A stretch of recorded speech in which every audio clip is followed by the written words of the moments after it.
Hi, it's Judy again. Welcome back to part 4 of the grace-based self. I keep saying tomorrow and yesterday. I think that's because right now I'm making a little vlog for a friend of mine, and so I'm used to saying yesterday and tomorrow. If you happen to be watching these in sequence, that's a lot of Judy, but okay. If you're spreading them out, then it makes more sense that I'm saying tomorrow, but I'm wearing the same clothes, so it's not my tomorrow. But we have been covering the benefit of self-harmony, cultivating it, taking responsibility for it as a sacred task.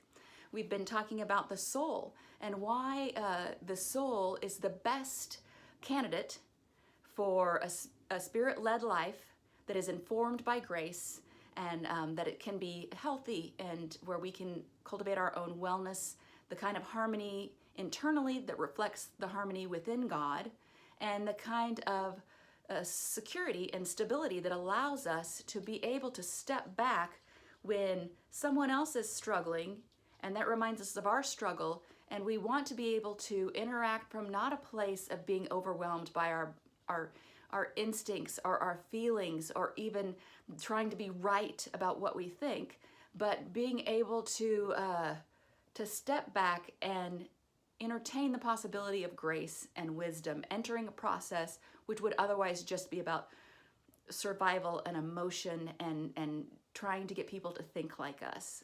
So today we're going to talk about, we talked about the soul, we also talked about the body. Now we're going to talk about the heart. So the soul is the, how do I say that? Nouns, man. I used to know where they were in my brain, and now I find other nouns where the noun I'm looking for is not where it's supposed to be. So the soul is the metaconscious mind. That's what I call it. Because it can step back and look at things with the spiritual realm in mind, with eyes of faith, beyond the information we're able to get with our five senses, with our feelings and our thoughts.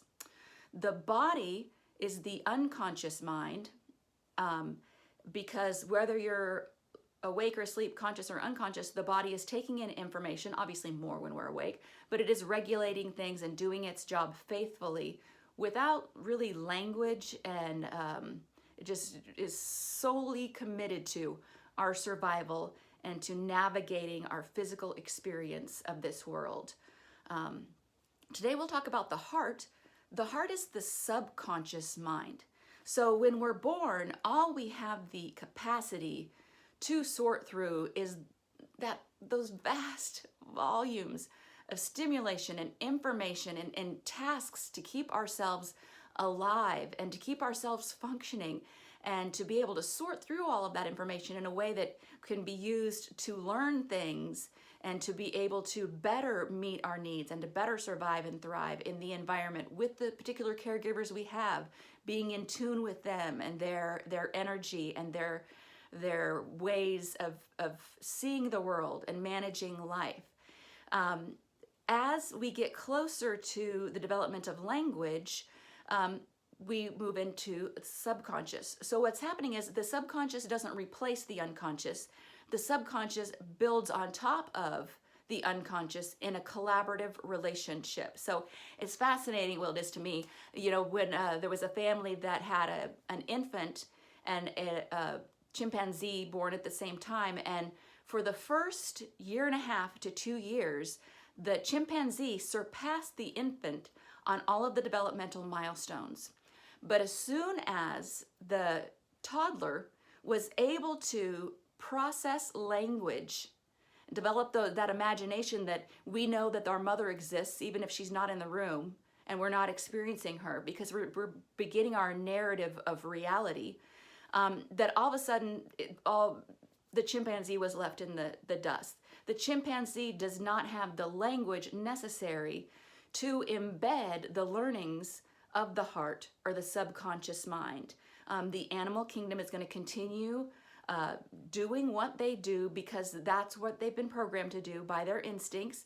And so there's just a mathematical equation for the animals between their genetic inheritance and their environment. They can be trained by their environment and they can adapt to their environment, but there isn't any sense of like, I feel like I want to make a better world, or I like it better when, the sense of wanting to be, longing for something sacred that we can't quite articulate.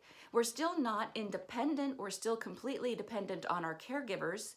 And in fact, we have almost a hypnotic experience of our environment, which means that when our caregivers say, you are good or you are bad, or life is scary or life is safe, in our early stages of language, our heart, our subconscious mind just absorbs that as literal fact. We went to McDonald's once, me and Ed and Jonathan. Jonathan was at this stage of life, and he collected little whales, these little plastic whales. He took great joy in those whales. We went to McDonald's, and as we were going in, Jonathan said, can I bring my whales in? So I was getting ready to launch into why it wouldn't be wise to bring his whales in. Did he really feel like sharing? What if he lost them? But Ed was much faster, and he just said, Ronald McDonald doesn't like whales. So I was kind of fuming, like, Ed, it's our job to construct his worldview and for help him to understand reality and to navigate it. And, you know, Ed's just like, you're overreacting. It's not that big of a deal. And he was right. But I was also right, because later we got our food. We went in and sat down at the cleanest table we could find.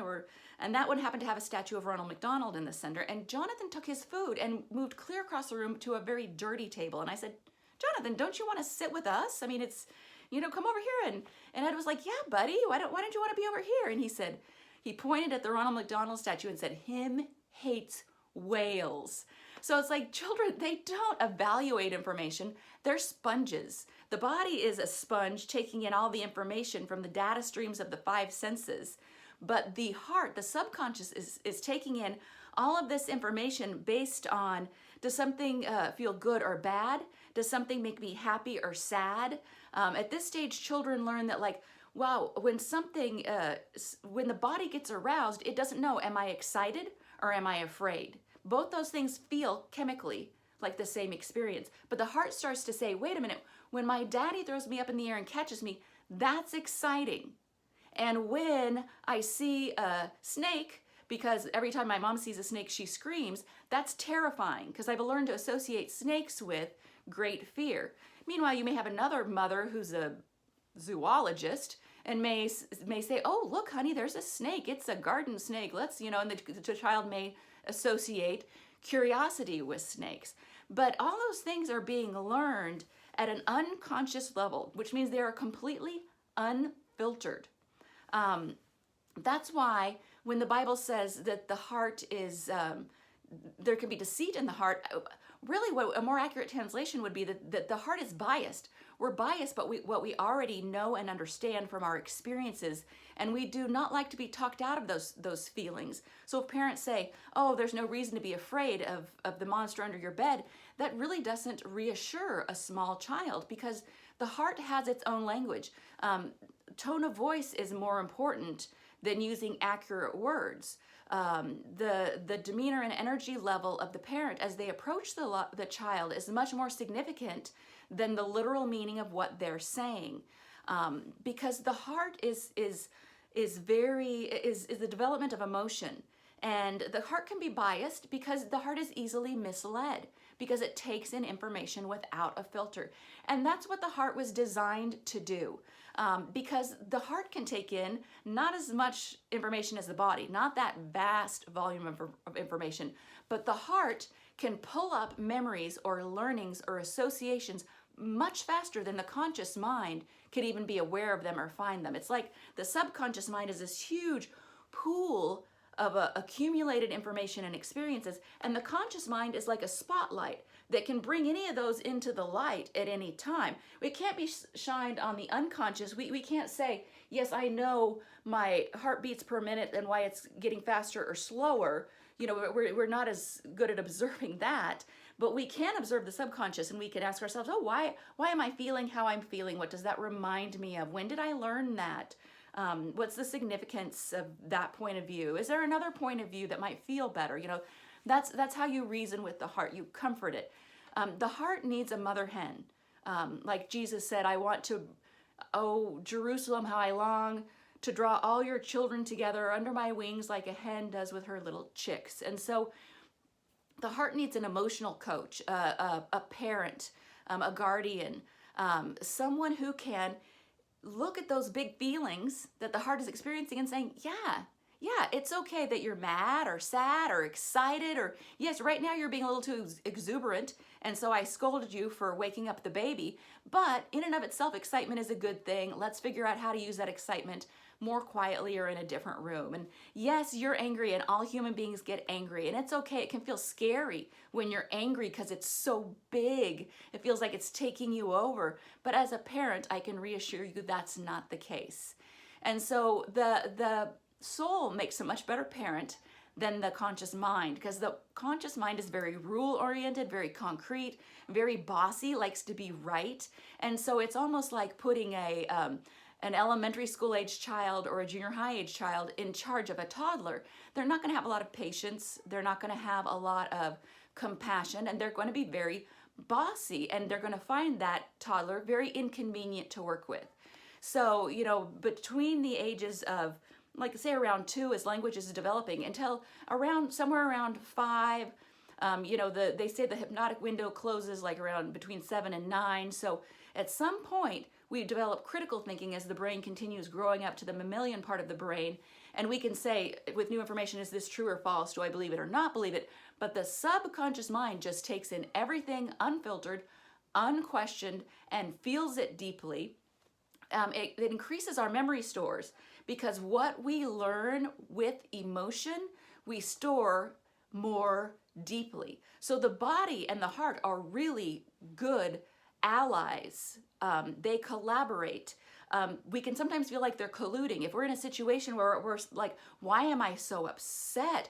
Why is my heart racing? None of this makes rational sense. Well, the body has observed a piece of information and has reminded the heart of a learning, and they are dead set on helping you to survive and avoid that painful lesson of the past, and they're not going to be talked out of that. So the heart is very important. The heart also, like children, seems to contain all of our energy.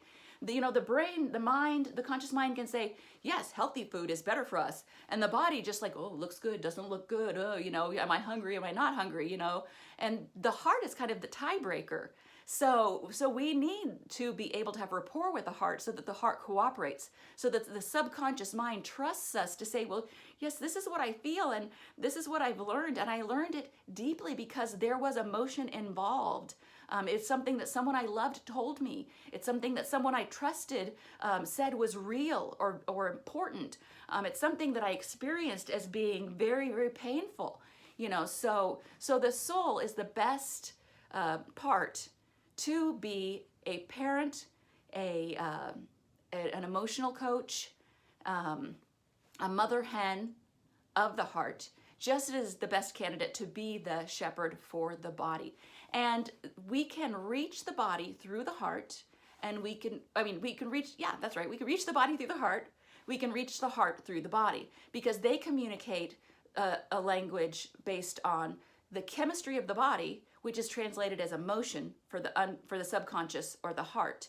And the energy of emotion then creates chemistry in the body. So there is great communication and collaboration there that can be taken advantage of if we're all getting along. And so that's my take on the heart, and how I believe God wants us to develop a sense of sacred stewardship over our hearts that accurately reflects the spirit of Jesus in what he taught and in what he embodied in terms of how he treated children, how he treated people who were struggling or suffering or who didn't have power or rights. I just think it's a really beautiful thing that he never bruised even the tenderest of reeds. And that's something that we should aspire to in how we treat others. And we'll get the most practice in cultivating how we treat ourselves based on that. And then it will inform how we treat other people. So that's it for part 4. I'll see you in part 5. Bye.